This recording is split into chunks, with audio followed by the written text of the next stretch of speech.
And just like that, we are underway. Good morning, everyone. Welcome to the Agent Power Huddle. And specifically, welcome to Scripting Fridays, where every Friday we cover what to say in every scenario you can think of so that you can get the outcome you're looking for. My name is Ed Laine. I'm a broker here in Seattle, if you can't tell by my background. I've been doing this since 1987, so I'll be going into my 39th year here shortly. Sold over 3,000 homes, so I've got a ton of experience and I like to share it. So let's dive in, shall we? Today's topic is what to say to buyers during the holidays. And I actually covered this in a mastermind the day before yesterday. So Hunter, you may see some of this as redundant, but I wanted to get it recorded because this is good material for agents this time of year because it's Halloween, right? Please forgive the date that was on my opening screen. So we're just going to run through 5 buyer scenarios, and we're going to focus on buyers because, as you know, the Fed lowered rates again yesterday, day before yesterday. And then Jerome Powell opened his big fat mouth and took the wind out of the sails. But rates are in the low 6s. So you should be talking to your buyers about getting off the couch and taking advantage of a market where sellers are actually quite anxious. They're nervous. This is the time of year where a seller who's on the market, you can tell, is already a motivated seller. So this is a good time to sell houses. One of the things I say to my seller clients when they want to sell before the end of the year, I tell them that's okay because December is my 3rd highest transaction volume month of the year. Because I want them to not feel like they're going into a headwind, right? The reality is buyers are going to bid more aggressively against them, but we can still put deals together. So anyway, scenario number 1 is the buyer who says, there's just nothing good on the market right now. Let's wait until spring when there's more inventory. Things you want to focus on when you're dealing with this objection is there is less competition for them to buy that house. They also have more leverage or negotiating power, and it can be an overall better opportunity for them, right? So here's how that conversation can go. I've been looking at what's available, and honestly, there's just not much out there right now. I think we should take a break for the holidays and pick this back up in spring when more homes come on the market. I get it. You're not seeing the overwhelming number of options you expected, but let me ask you something. Would you rather choose from 50 homes and compete with 200 other buyers, or choose from 15 homes with only 20 other buyers? Well, obviously the second one, but I still want options. Here's what most buyers don't realize. Yes, spring has more inventory, but it also has way more competition. Last spring, I had a buyer who made offers on 3 different homes and lost every single one. And they lost into bidding wars. They finally got their home in June, but they paid $35,000 over asking. That same buyer, if they would have shopped in December, would have had their pick of homes with 0 competition. Sorry, I just let somebody in and now my clicker won't click. All right, scenario number 2. We're just too busy with the holidays right now. Let's reconnect in January and get serious then. Things to highlight. You want to create some urgency for them in their minds, right? Without applying pressure. And ask them, sometimes when people say that, they're not really that busy. They're just nervous or scared. They don't want to make a mistake, right? But waiting could mean missing out, or more than likely, it means you're going to be paying more, right? Because at its root, we are in an appreciating market. So the asset you're looking at today will be more expensive in January. Plain and simple, right? And a lot of buyers don't think that. They think, oh, prices are going down. No, the median home price is not declining. List prices are going down because sellers are motivated. There's a big difference there, right?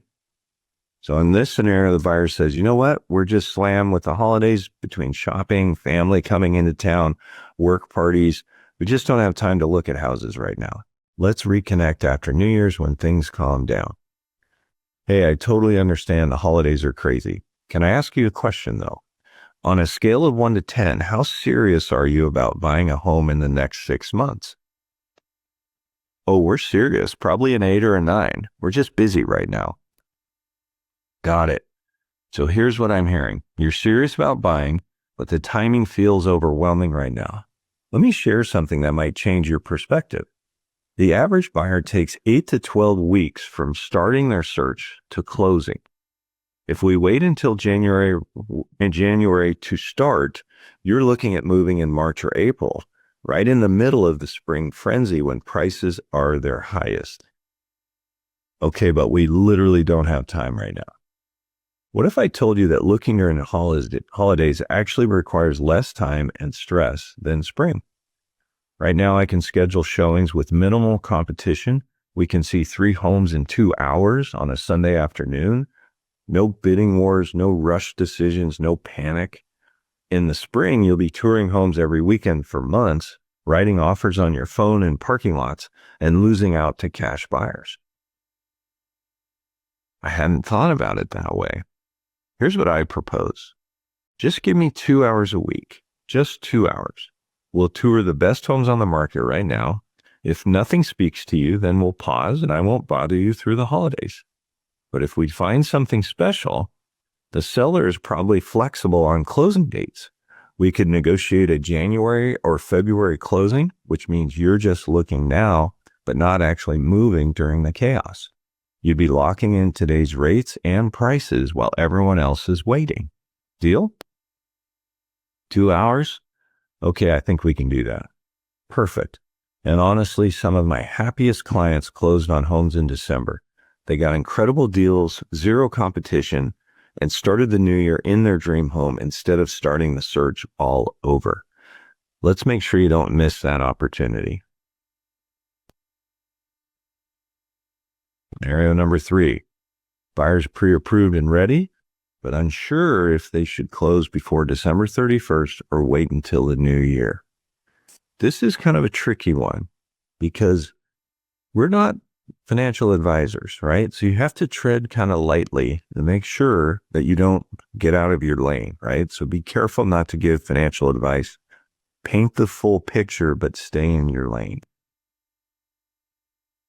So here's how it sounds.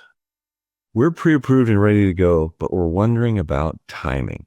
Does it make more sense to close before the end of the year or wait until January? What do you think?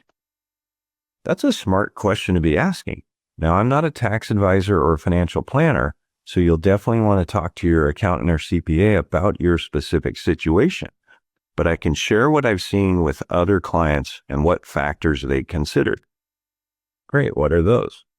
A lot of buyers choose to close before December 31st because they can potentially deduct mortgage interest and property taxes for the year, even if they only own the home for a few weeks. Some of my clients have also told me their lenders mention locking in current rates before any end of the year changes, though that varies by market conditions. So we should definitely close this year? Again, not necessarily. It really depends on your financial picture. What I can tell you is this. If you want the option to close this year, we need to start looking now. The typical timeline from offer to closing is 30 to 45 days. If we find the right home this week and negotiate an expedited close, we could potentially close by mid to late December. But if we wait another 2 weeks, you've eliminated that option entirely. That makes sense. Here's what I recommend. Let's look at homes now so you have choices. While we're doing that, schedule a quick call with your tax advisor. Ask them whether closing this year versus next year makes a difference for you specifically. That way, when we find the right home, you'll know exactly what timeline works best for your situation, and we'll negotiate accordingly. We can even write in a flexible closing date if needed. So we're not locked into closing by year end? Not at all, unless that's what works best for you. My job is to give you options and flexibility. But the one thing I don't want is for you to find your dream home in 2 weeks and realize you can't close by December 31st if that's what your accountant recommends. Being in the market now means you're in control of your timeline, not reacting to it. Make sense? Scenario number 4. Even if we find something, we don't want to move during the holidays. That sounds like a nightmare with everything else going on. Things to highlight: reframe the moving timeline to show flexibility and opportunity. Paint the picture for them of celebrating their first holiday in their new home. Buyer: even if we did find the perfect house, I don't want to move during the holidays. Can you imagine packing and unpacking while you're supposed to be decorating and hosting family? Sounds like a nightmare. I hear you. Moving during the holidays does sound stressful on the surface, but let me ask you this. If we found your dream home this week, would you really want to pass on it and risk losing it to someone else? Well, no, but the timing just seems terrible. Here's the beautiful thing about buying during the holidays. You control the timeline more than any other time of the year. Most sellers right now are flexible because they know buyers have holiday concerns. I've negotiated closings where the buyer gets the keys in January or even February, but locks in the price and terms now. Wait, so we could buy it now but not move until after the holidays? Exactly. We write an offer with a closing date that works for your schedule. Maybe that's January 15th, maybe it's February 1st. The seller gets certainty that their home is sold, and you get the home you want without the holiday stress. Plus, depending on the seller's situation, we might even negotiate a rent back where they stay in the home through the holidays and you take possession in the new year.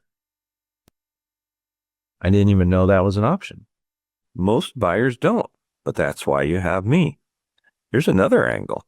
Imagine finding your home now, closing in January, and spending February getting settled.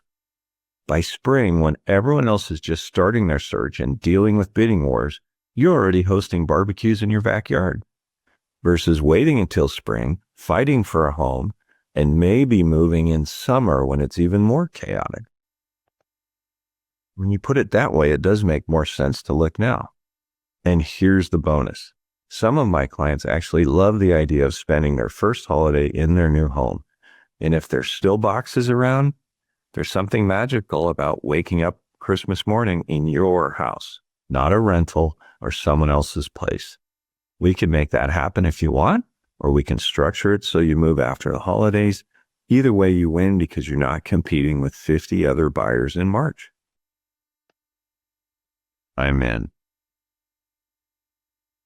Scenario number 5. Buyer thinks sellers must be desperate to list during the holidays. We should offer way below asking on everything.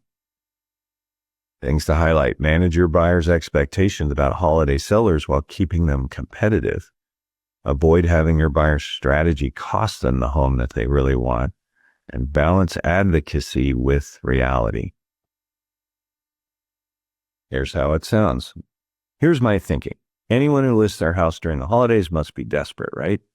So we should just lowball every property, offer 15 to 20% under asking, and see who bites. They're motivated. We have the leverage. I appreciate your strategic thinking, and you're right that holiday sellers are motivated, but I need to be straight with you about what motivated actually means in this market. What do you mean? Motivated means desperate? Not necessarily. Motivated means they're serious about selling. Maybe they have a job relocation. Maybe they want to close before year end for financial reasons. Maybe they're upgrading. But here's the thing. Most holiday sellers are pricing their homes accurately because they need to sell, not because they're desperate. They're not overpricing and hoping. They're pricing to move. So you're saying we shouldn't negotiate? Not at all. I'm saying we need to be strategic, not just aggressive. If we come in 20% under asking on a fairly priced home, here's what happens. The seller either rejects it outright or counters at full price. And now we've insulted them and lost our credibility. If another buyer comes in asking or slightly below, Who do you think they're going to work with? Okay, so what should we do? Here's my approach. We analyze each home individually. If something's overpriced or has been sitting for 60 plus days, absolutely, we can be aggressive with our offer. But if it's a great home that just hit the market at a fair price, we need to be competitive. Here's why. There are fewer homes available right now, which means if you love it, the other 5 buyers looking in your range probably love it too. But I don't want to overpay just because it's the holidays. And I don't want you to overpay ever. That's my job, to protect you. But I also don't want you to lose your dream home over $10,000 when you're financing $500,000. Here's what we do. When we find the home you love, I'll pull comparable sales, look at days on market, and assess the seller's situation. Then we'll craft an offer that's fair, but also protects your interests. Maybe we come in slightly under asking, but offer flexible terms or a quick close. Sometimes that's more appealing to a seller than a higher price with contingencies. So case by case? Exactly. My job isn't to help you win a negotiation. It's to help you win the right home at the right price. Sometimes that means being aggressive. Sometimes that means being competitive. But lowballing everything, that's a strategy that works 5% of the time and wastes 95% of the opportunities. And during the holidays, when inventory is limited, you can't afford to waste opportunities. Trust me. Okay, I trust you. Good. Let's find you a home where the seller's motivated, the price is right, and we can negotiate terms that make everyone happy. That's how you win in this market. Last topic. Tips, things to be thinking about, cognizant of, right? Buyers need education and emotion. Remember, people buy emotionally and justify logically. So the education is an important piece of this, right? Holiday buyers often need more hand-holding because they're fighting against conventional wisdom.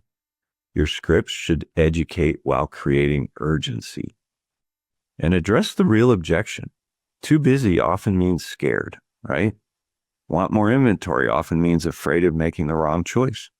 Dig deeper, be inquisitive, ask questions, and be the voice of reason. During the holidays, buyers can swing between overcautious and overaggressive. Your job is to keep them balanced and strategic. Practice the financial conversation carefully. Know exactly where the line is between being helpful information and advice you're not licensed to give. When in doubt, refer to their accountant or advisor. And master the closing timeline discussion. Understanding how to negotiate flexible closing dates is your secret weapon during the holidays. Practice in the conversations until they're second nature. Look at that. I'm going to open it up to questions. So a couple comments, right? Number one theme, sellers are motivated. They're not desperate. So you can be aggressive, but you need the right environment to do that. So dissuade people from the, I'm going to lowball everybody argument, right?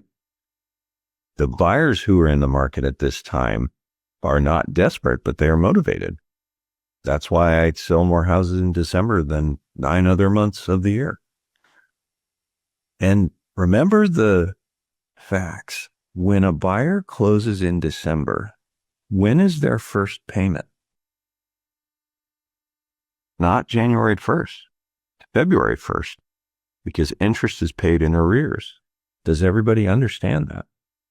That's a really important thing to know because buyers don't know that.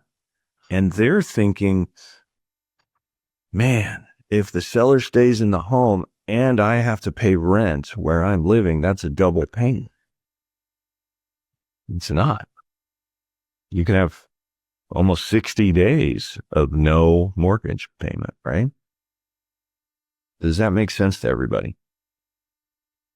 And does anyone have any questions or some scenarios right now with buyers in the car that you're facing?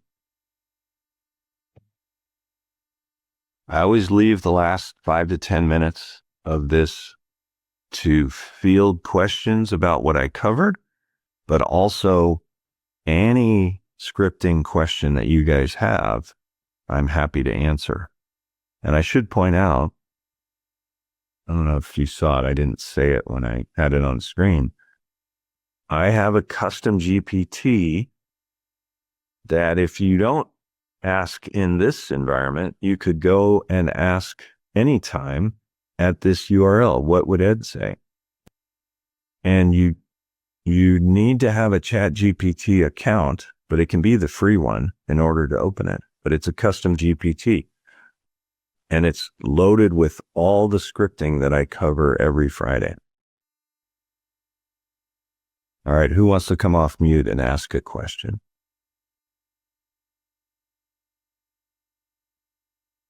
Or did I just kill it and you got it all? Or who's wearing a costume and wants to come on camera?